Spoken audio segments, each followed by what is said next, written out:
বেঞ্চে বসতে না বসতেই বাম গালের ওপর ঠাস করে একটা চড় পড়ে আমার। প্রচণ্ড ব্যথায় মাথাটা মুহূর্তের জন্য ঝিমঝিম করে ওঠে। চশমাটা নাক থেকে খসে পড়তে পড়তে কোনো মতে টিকে থাকে। গালে হাত দিয়ে বিস্ময় নিয়ে তাকিয়ে দেখি একটা স্মার্ট দেখতে ছেলে রাগী চোখে আমার দিকে তাকিয়ে আছে। তার চোখের চাহনিতে যেন আগুন ঝরছে। ওই ফকিনের বাচ্চা, শাকচুন্নির মতো দেখতে, তুই কোন সাহসে আমার জায়গায় বসেছিস? আমি পুরোই হতভম্ব হয়ে যাই। ভার্সিটিতে কালকে ভর্তি হয়েছি, আজ প্রথম ক্লাস। সিট যে আগে থেকে বুক করা থাকে তা তো জানতাম না। গালের জ্বলুনিটা সয়ে নিয়ে ধীর কণ্ঠে বলি, এই বেঞ্চের কোথাও তো আপনার নাম লেখা নেই, তাহলে এটা আপনার জায়গা হলো কি করে? একটা মেয়েকে এইভাবে কেউ চড় মারে? আমার উত্তর শুনে ছেলেটার মেজাজ যেন সপ্তম আকাশে চড়ে যায়। সে আরও এক ধাপ এগিয়ে আসে এবং চোখের পলকে আমার অন্য গালে আরও একটা ঠাস করে চড় মারে। এবার ব্যথায় আমার চোখে পানি চলে আসে। তোর তো সাহস কম না, আমার মুখে মুখে কথা বলিস? আমি তো শুধু একটা প্রশ্ন আপনাকে জিজ্ঞাসা করলাম, তার জন্য আমাকে এভাবে মারতে হবে? আমি তো কোনো অন্যায় করিনি। এবার চিৎকার করে ওর আশেপাশে থাকা বন্ধুদের ডাকে। ওর গলার স্বর শুনে ক্লাসের অন্য সবাই চুপ হয়ে যায়। তুই জানিস আমি কে? ওই, কে আছিস? এই ফকিন্নি মেয়েটাকে আমার চোখের সামনে থেকে দূরে সরিয়ে নিয়ে যা, না হলে আজ ও আমার হাতে খুন হয়ে যাবে। ওর মুখ আমি আর দেখতে চাই না। আবির, আবির, তুই তোর মাথা একটু ঠান্ডা কর। ও নতুন, হয়তো চেনে না তোকে। আমি ওকে নিয়ে যাচ্ছি। যা করার তাড়াতাড়ি কর রিয়া। আমি ওকে আমার চোখের সামনে আর এক মুহূর্ত সহ্য করতে পারবো না। গরিবিনী চেহারা দেখলে আমার বমি আসে। রিয়া নামের মেয়েটা আমার দিকে এগিয়ে আসে। সে বেশ সুন্দরী এবং মার্জিত পোশাক পরা। সে আলতো করে আমার হাত ধরে। আচ্ছা আচ্ছা, শান্ত হ। আপু, তুমি তোমার বইগুলো নিয়ে আমার সাথে একটু আসো। কেন? আমি আপনার সাথে যাব কেন? আর আপনি আমাকে নিয়ে কোথায় বা যাবেন? বেশি দূরে না, একটু ক্লাসরুমের বাইরে চলো। তোমার সাথে কিছু দরকারি কথা আছে। দয়া করে আমার সাথে চলো, নইলে পরিস্থিতি আরও খারাপ হবে। আচ্ছা চলুন। আমার ব্যাগ আর বইগুলো গুছিয়ে নেই। সবার সামনে এইভাবে মার খেয়ে আমার কান্না পাচ্ছে, কিন্তু নিজেকে সামলে নিয়ে মেয়েটার পিছু পিছু ক্লাসের বাইরে চলে আসি। বারান্দার এক কোণে এসে রিয়া দাঁড়ায়। আমাকে এখানে কেন আনলেন? আমি তো কোনো দোষ করিনি। তুমি কি এখানে নতুন এসে ভর্তি হয়েছো? আগে তো তোমাকে দেখিনি। হ্যাঁ, আমি এখানে কালকে এসে ভর্তি হয়েছি। আর আপনি কে? আর আপনি আমাকে আমার জায়গা থেকে উঠিয়ে এখানে নিয়ে আসলেন কেন? আমার তো ক্লাস করা দরকার। একটু হেসে নিজের পরিচয় দেয়। তার ব্যবহারে আবিরের মতো রুক্ষতা নেই। আমার নাম রিয়া, আমি এই শহরে থাকি। আবিরের বন্ধু আমি। কিন্তু আমার মনে হয় না আমি এর আগে তোমাকে এই শহরে কখনো দেখেছি। তুমি কি এই শহরে নতুন? হ্যাঁ, আমার বাড়ি যশোর। আগে একটা অন্য ভার্সিটিতে পড়তাম। কোনো এক কারণে সেখান থেকে এখানে চলে এসেছি। ও আচ্ছা, তুমি কি জানো একটু আগে তুমি যার সাথে তর্ক করলে সে কে? না, কে সে যে এইভাবে গায়ে হাত তোলে? ওর নাম আবির। তো ওর নাম আবির হলে ও কি সবাইকে মারবে? পুরোটা শোনো আগে। ওই এই শহরে প্রভাবশালী নেতার একমাত্র ছেলে। ও যখন যা চায় সেটাই ও করে থাকে। আবির অনেক ডেঞ্জারাস। মেয়েদের সাথে ওর একটা পুরনো ঝামেলা আছে। আর সবচেয়ে বড় কথা, ও খ্যাত আর গরিব মার্কা কাউকে সহ্য করতে পারে না। তুমি যেভাবে সেজে এসেছো ওটা ওর একদম অপছন্দ। ও আচ্ছা আপু, তাহলে এখন আমার কি হবে? ও কি আমাকে তুলে নিয়ে যাবে? সেটা তুমি ভালো জানো। আমার মতে ওর কাছ থেকে ক্ষমা চেয়ে নিও, নইলে পরে বুঝতে পারবে জীবন কতটা কঠিন। কেন? ক্ষমা কেন চাইতে হবে? কারণ আবির যদি একবার রেগে যায়, বা যদি দেখো তুমি ওর সাথে খারাপ ব্যবহার করছো, তাহলে ও গুন্ডা দিয়ে তোমাকে তুলে তোমাকে ধর্ষণও করতে পারে। সে আর ওর পরিবার খুবই ভয়ঙ্কর মানুষ। হুম, বুঝতে পারছি। তাহলে ক্লাস শেষ হলে আমি ওর কাছে মাফ চেয়ে নেব? হ্যাঁ, ওটাই বুদ্ধিমত্তা কাজ হবে। আচ্ছা, তোমার নাম কি? আমার নাম নেহা। আর তোমার নাম তো জানি। হ্যাঁ। আচ্ছা চলো ক্লাস করি, অনেকটা সময় নষ্ট হলো। আচ্ছা। এরপর রিয়া আর আমি ক্লাসের ভেতরে ঢুকি। তবে এবার সামনের দিকে না গিয়ে একদম পেছনের একটা বেঞ্চে গিয়ে বসি। আবির যেখানে বসবে সেই জায়গাটা ও নিজে পরিষ্কার করছে না, ও একটা ছেলেকে দিয়ে জায়গাটা পরিষ্কার করাচ্ছে। ছেলেটা একটা পরিষ্কার কাপড় দিয়ে বেঞ্চের ধুলো ঝাড়ছে আর আবির পাশে দাঁড়িয়ে তাচ্ছিল্যের হাসি হাসছে। কথা শুনে আমি এমনিতেই ভয় পেয়েছি, আর ক্লাসে এসে যা দেখলাম তা দেখে আরো ভয় পাই। নিজের সিট অন্যকে দিয়ে পরিষ্কার করানো, ভাবুন একবার। ছেলেটাকে সবাই কতটা ভয় পায়, যার জন্য অন্য একটা ছেলে তার জায়গা মুছে দিচ্ছে। মোছানো শেষ হওয়ার পর আবির সেই জায়গায় গিয়ে বসে। কিছু সময় পর স্যার ক্লাসে আসে, পড়া শুরু হয়। আমি ক্লাসে মন দেওয়ার চেষ্টা করি, কিন্তু আবিরের রাগে মুখটা বারবার চোখের সামনে ভেসে ওঠে। দেখতে দেখতে একটা একটা করে সব ক্লাস শেষ হয়ে যায়, কিন্তু আমার বুকের ভেতর একটা অজানা আতঙ্ক কাজ করতে থাকে। চলুন পরিচয় দেওয়া যাক আমার। আমি ইফরাত হাসান নেহা, এবার অনার্স 3য় বর্ষে পড়ি। গতকালকে এই শহরে আসছি। আসলে আমি খ্যাতের মতো চলাফেরা করি, আর কাপড়ের স্টাইলও পুরনো। এখনকার স্মার্ট মেয়েদের মতো আমি না, আমার আর একটা পরিচয় আছে, সেটা না হয় পরেই জানবেন। ক্লাস শেষ হওয়ার পর আমি খুব দ্রুত পা চালিয়ে ভার্সিটির গেটের দিকে হাঁটতে থাকি। আমার মনে শুধু একটাই চিন্তা, কত দ্রুত এই ক্যাম্পাস থেকে বের হওয়া যায়। অপমানে আর ভয়ে আমার বুক থরফর করছে। গেটের কাছাকাছি পৌঁছাতেই হঠাৎ পেছন থেকে একটা ডাক কানে আসে। আমি ভাবি আমাকে হয়তো ডাকছে না, এই বিশাল ভার্সিটিতে কত মানুষ আছে, কাকে না কাকে ডাকছে। তাই আমি পেছনে ডাক কানে না নিয়ে নিজের মতো হাঁটতে থাকি। কিন্তু হঠাৎ পিঠে একটা মাঝারি সাইজের ইটের টুকরো এসে লাগে। ব্যথায় আমি কুঁকড়ে যাই এবং থমকে দাঁড়িয়ে পড়ি। ওই ফকিন্নি খ্যাত মেয়ে, তোকে ডাকছি, তোর কানে কথা যায় না? কথা কি কানে ঢোকে না? আমি ভয়ে ভয়ে পেছনে ঘুরে তাকাই, দেখি আবির আর তার সাথে একদল ছেলে মেয়ে দাঁড়িয়ে আছে। সবার চোখে মুখে হাসি। আমি আমতা আমতা করে বলি, আপনি কি আমাকে বলছেন? এখানে তোকে ছাড়া কি আর কাউকে ক্ষেতের মতো দেখাচ্ছে? আয়নার সামনে কি নিজেকে কোনোদিন দেখিসনি? সাজগোজ পারিসনি?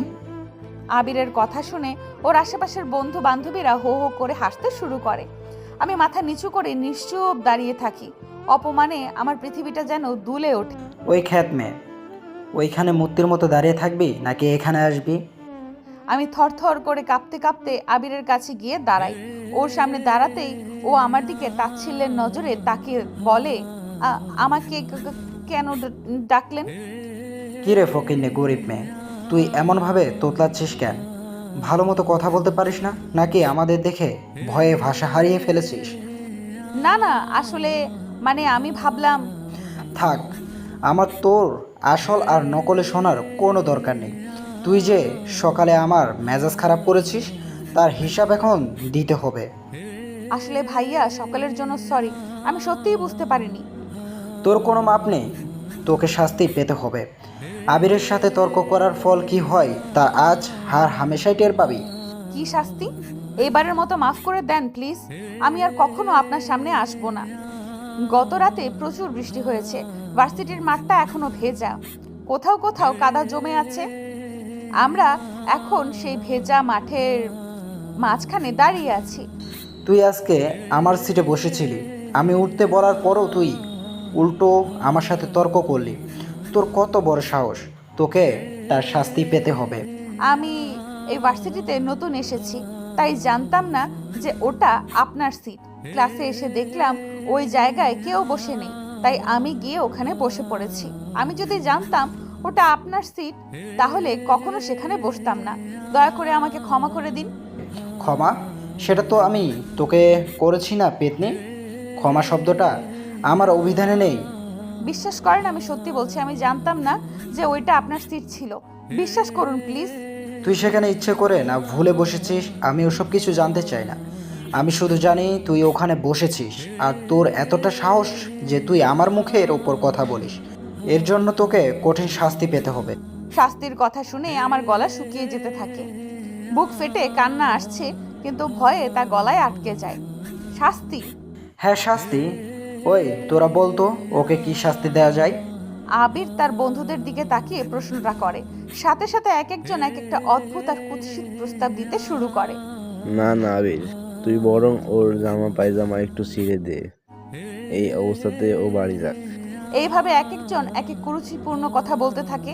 আমি সহ্য করতে না পেরে 2 হাত জোর করে ওদের সামনে কান্নায় ভেঙে পড়ি। দয়া করে আমাকে এইসব শাস্তি দেবেন না। আজ আমার এই ভার্সিটিতে প্রথম দিন। দয়া করে আমার প্রথম দিনটা এভাবে নষ্ট করে দেবেন না। আমি সবার পায়ে ধরছি। আমি অবলা একটা মেয়ে। তুই আমার সামনে হাত জোর করিস বা ন্যাকা কান্না করিস, কোনোটাতেই কাজে হবে না। তুই আমার ইমেজ নষ্ট করেছিস, এখন তোকে শাস্তি পেতেই হবে। এইসব বলতে বলতে আবির হিংস্র পশুর মতো আমার দিকে এগিয়ে আসতে থাকে। আমি প্রাণ ভয়ে এক পা করে পেছনে যেতে থাকি, কিন্তু শেষ রক্ষা আমার হয় না। প্রথমে কাদা আর পানির গর্ত। হঠাৎ করে এমন কিছু হয় যে আবিরের মাথায় এক অদ্ভুত শয়তানি বুদ্ধি চলে আসে। ও তার বন্ধুদের দিকে তাকিয়ে হাসি দেয়। সেই শাস্তিটা যে এতটা লজ্জাজনক হবে আমি কল্পনাতেও ভাবিনি। ওর চোখের চাহনি দেখে আমার শিরদাঁড়া দিয়ে একটা স্রোত বয়ে যায়। আমি বুঝতে পারি এরপর হয়তো আমি আর ভার্সিটির কারোর সামনে মাথা উঁচু করে চলতে পারবো না। ও যখন আমাকে সেই চরম শাস্তিটা দেওয়ার জন্য হাত বাড়ায়, ঠিক তখনই ভার্সিটির মেইন গেট দিয়ে একটা ছেলেকে ঢুকতে দেখি। ছেলে আর মেয়েদের দেখে আমি পুরো অবাক হয়ে যাই এবং আমার চোখের পানি থেমে যায়। কারণ ওই ছেলেগুলো হলো রানা, রাজু, জুই আর সিমি। আমি মনে মনে ভাবি, ওরা এখানে কি করতে এসেছে? ওরা তো আমার পরিচিত মানুষ। ওরা কি আমাকে এই অবস্থায় দেখে ফেলবে? এদিকে আবির আমার দিকে রাগে চোখে তাকিয়ে এগোতে থাকে। আবিরকে আমার দিকে ধেয়ে আসতে দেখে আমি ভয়ে এক পা করে পেছনের দিকে যেতে থাকি। আমার বুক ধরফর করছে, কিন্তু হঠাৎ করে মাঝ পথেই আবির থমকে যায়। আবির নিজের নিচের দিকে তাকিয়ে দেখে ও কাদার মধ্যে পা দিয়ে ফেলেছে। মাঠে ওই নিচু জায়গাতে গত রাতের বৃষ্টির পানি জমে কাদা হয়ে আছে। আবিরের দামি জুতো আর পা একদম কাদায় মাখামাখি হয়ে যায়। আগেই বলেছি যে কালকে রাতে বেশ বৃষ্টি হয়েছে, তাই মাঠের কিছু কিছু জায়গায় এখনো বেশ কাদা জমে আছে। আমি পেছনের দিকে যাওয়ার সময় কোনো এক কারণে বেঁচে গিয়েছি, কিন্তু ভুল করে আবির ওর পা ওই কাদার গর্তে দিয়ে ফেলে।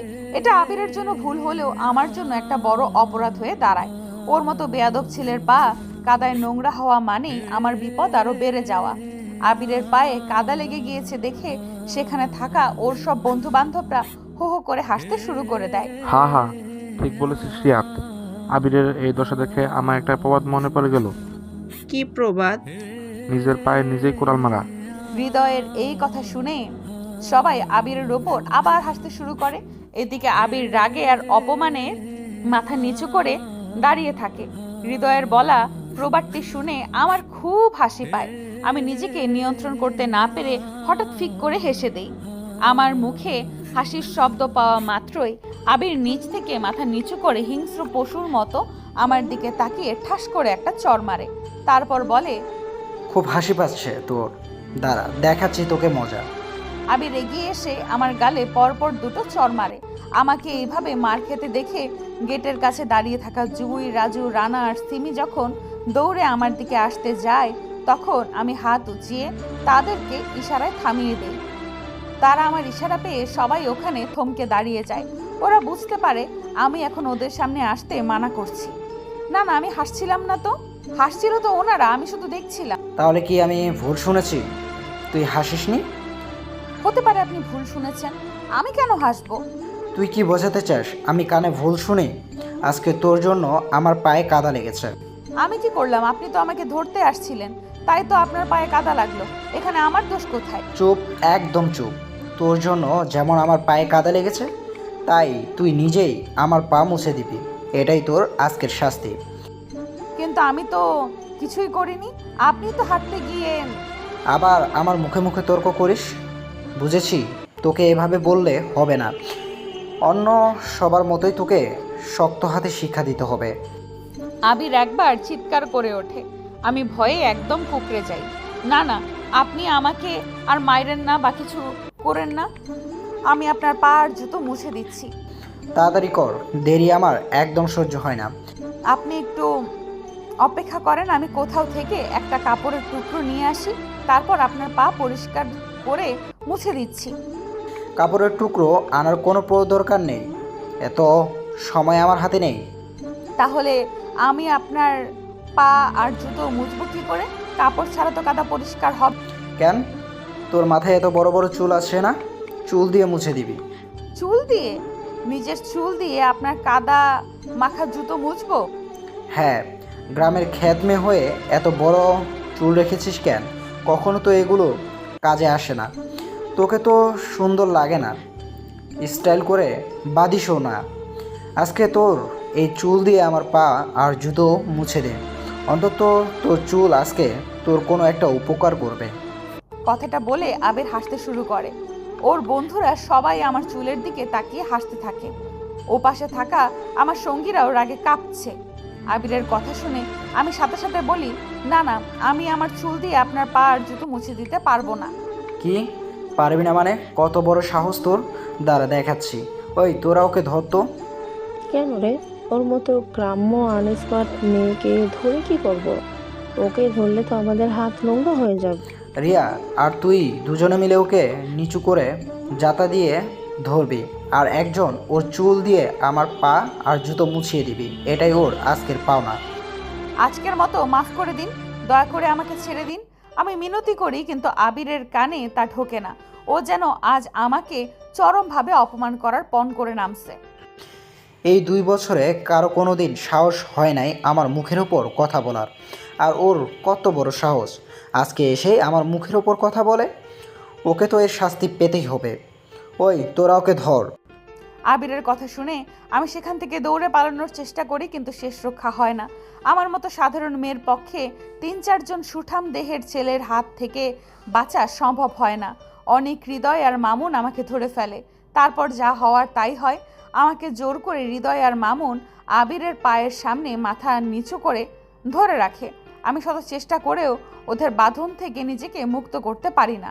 আর মিম আমার যত্নে বড় করা বড় চুলগুলো মুঠো করে ধরে আবিরের পা আর জুতো পরিষ্কার করে দেয়। এইসব দেখে ওদিকে রাজু, রানা, সিমি আর জুই রাগে চোখ লাল করে ফেলে, কিন্তু আমি হাতের ইশারা দিয়ে কিছু বলতে মানা করে দিয়েছি, তাই ওরা কিছু করে না। ওরা শুধু দাঁড়িয়ে থাকে। এটা দেখে ভার্সিটির সবাই হাসতে শুরু করে। মানুষের এই নিষ্ঠুর হাসি আমার কানে গরম পানির মতো লাগে। আবিরের জুতো পরিষ্কার হয়ে যাওয়ার পর ওরা আমাকে ছেড়ে দেয়, আর আমি মাথা নিচু করে নিজের বইগুলো মাটি থেকে তুলে হাতে নিয়ে সেখান থেকে চলে আসতে থাকি। আসার সময় সবাই আমাকে দেখে দেখে টিটকারি দেয় আর হাসে। আমি চলে আসার সময় আবির পেছন থেকে উচ্চস্বরে আমাকে বলে, আজকের মতো এতটুকুই করে ছেড়ে দিলাম খ্যাত মেয়ে। এরপর যদি আর কোনো দিন তুই আমার মুখের উপর কথা বলেছিস, তাহলে তোকে আর এইভাবে অপমান করে ছেড়ে দিব না। তখন আরও কঠিন কিছু হবে, কথাটা মনে রাখিস। আবিরের এইটুকুন কথা শোনার পরে আমি সেখান থেকে চোখের পানি মুছতে মুছতে চলে আসি। অন্যদিকে আমি যাওয়ার পর আবির ওর বন্ধু বান্ধবীদের সাথে গোল করে বসে আড্ডায় মেতে ওঠে। হ্যাঁ আবির, সত্যি দেখ, অনেক ভালোই লাগছে। মেয়েটার দেমাগ একদম মাটিতে মিশে গেছে। ওই ফকিন্নির বাচ্চা ফকিন্নি এখন বুঝবে ও কার সাথে তর্ক করেছে। ও কত বড় সাহস! ও প্রথম দিন এসেই ভার্সিটিতে আমার সাথে তর্ক করে আর আমার জায়গায় বসে। এইবার বুঝবে কত ধানে কত চাল। সবাই যার যার মতো বাড়িতে চলে যায়, আর আমি মাথা নিচু করে বের হয়ে মেসে চলে আসি। আমার পেছন পেছন রাজু, রানা, জুই আর সিমিও আসে। আমি কোনো মতে বইগুলো নিজের পড়ার টেবিলে রেখে দিয়ে আয়নার সামনে গিয়ে দাঁড়াই আর নিজের চুল দেখতে থাকি। আমার লম্বা চুলের গোছা জুড়ে শুধু আবিরের পা আর জুতোর কাদা লেগে আছে। কাদার গন্ধে আমার বমি আসে। আমি কতটা কষ্ট করে আর ভালোবাসা দিয়ে আমার চুলগুলো বড় করেছি, আর ওই আবির কিনা আমার চুলগুলোর সাথে এমনটা করলেও আমার খুব রাগ হয়, কিন্তু আমি নিজেকে সামলে রাখি। লিডার, আপনি আমাদের আটকালেন কেন? আমরা আজ ওদের হাড় ভেঙে দিতাম। দেখ, তোরা তো জানিস আমার অতীত সম্পর্কে। আমি এখন এইসব ঝামেলায় জড়াতে চাই না। কিন্তু লিডার, ওরা যা করলো তা তো মেনে নেওয়ার মতো না। আপনার মতো মানুষের সাথে এই ব্যবহার। ওসব বাদ দে, ওসব নিয়ে কথা বলে এখন সময় নষ্ট করার কোনো মানেই হয় না। আচ্ছা, তোরা এখানে কি করতে আসছিলি? তোদের এই শহরে আসার কথা না। আমরা এখনকার স্থানীয় নেতার সাথে দেখা করতে আসছি, বিশেষ একটা কাজ আছে। ও, কিন্তু লিডার, আপনি আমাদের আজকে না আটকালে ওদের বুঝিয়ে দিতাম আপনি কে আর আপনার ক্ষমতা কতটুকু। আমাদের চোখের সামনে আপনাকে ওভাবে অপমান করলো। ওসব বাদ দে এখন, তোরা এখান থেকে যা। আমি আপাতত নিজের পরিচয় গোপন রাখতে চাই। না, আমরা যাব না। আজকে থেকে আমরা আপনার সাথে থাকব। আপনার নিরাপত্তার দেখভালের দায়িত্ব আমাদের। কিন্তু আমি এখন যেইভাবে আছি সেইভাবে তোরা থাকতে পারবি? আমি এখানে একটা সাধারণ মেয়ের বেশে আছি। কিন্তু লিডার, আপনার জন্য আমরা সব পারবো। আপনি যেভাবে বলবেন সেভাবেই থাকবো। আচ্ছা, তাহলে কথা দে, আজকে থেকে তোরাও আমার মতো খ্যাত সেজে থাকবি।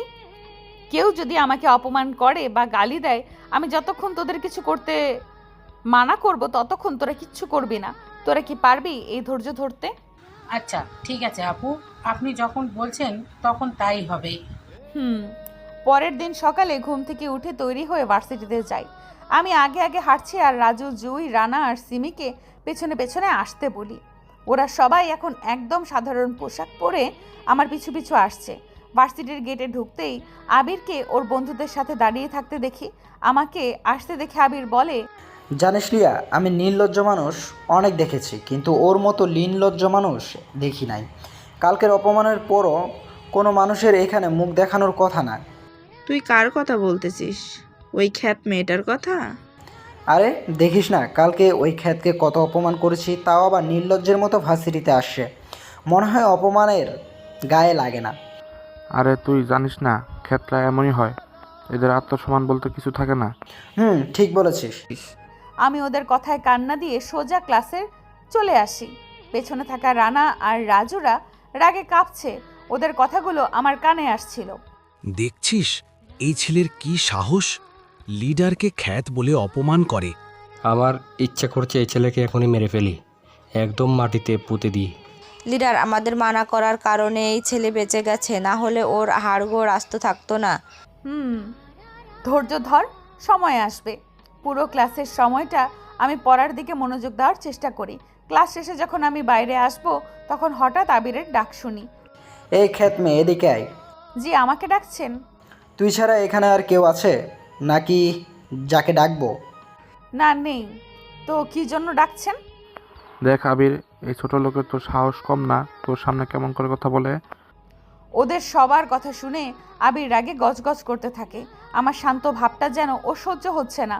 ও চায় আমি কান্নাকাটি করি আর ওর পায়ে ধরি, কিন্তু আমি শুধু দাঁড়িয়ে থাকি। তারপর আবির একটা চট দিয়ে বলে, এ মেয়ে, তোর সাহস তো কম না, এভাবে আমার সাথে মুখে মুখে তর্ক করছিস। আমি আবার কেমন করে কথা বললাম? আমি তো শুধু আপনার কথার উত্তর দিচ্ছি। তুই একদম ন্যাকা সাজবি না, আমি এসব সহ্য করি না। আমি কেন নাকা সাজতে যাব? আপনি ডাকলেন তাই তো আসলাম। আজকে এই খ্যাতটাকে একটু অন্যরকম শাস্তি দিতে হবে, যাতে সারা জীবন মনে রাখে। আর বাকিটাকে সাধারণ কোনো চর থাপ্পড়ে এর শিক্ষা হবে না। ওকে একটু ভিন্ন রকম শাস্তি দে, যাতে এই কলেজে মুখ দেখাতে লজ্জা পায়। হৃদয় ঠিক বলেছে রে, এর দেমাগ চূর্ণ করা দরকার। দিব শাস্তি। তোরা শুধু দেখ কি করি আজ। এই তোরা সবাই মিলে এই খ্যাত মেয়েটাকে ধরতো। আবিরের নির্দেশে হৃদয়, নিলয় আর সামি একযোগে ঝাঁপিয়ে পড়ে আমার উপর। ওরা শক্ত করে আমার 2 হাত ধরে ফেলে। আমাদের কলেজের পেছনে একটা পুরনো বড় পুকুর আছে। সেই পুকুরটা সবসময় শ্যাওলা আর কচুরি পানায় ভর্তি থাকে। দুর্গন্ধযুক্ত পানি আর শ্যাওলার কারণে কেউ ওদিকে যায় না। এই ফকিন্নি মেয়েটাকে ধরে সবাই পুকুরের কাছে নিয়ে চল। আজকে একে সেই শ্যাওলা পরিষ্কার করাবো। ভাইয়া প্লিজ, এইবারের মতো আমাকে ছেড়ে দেন। আমি আর ভুল করব না।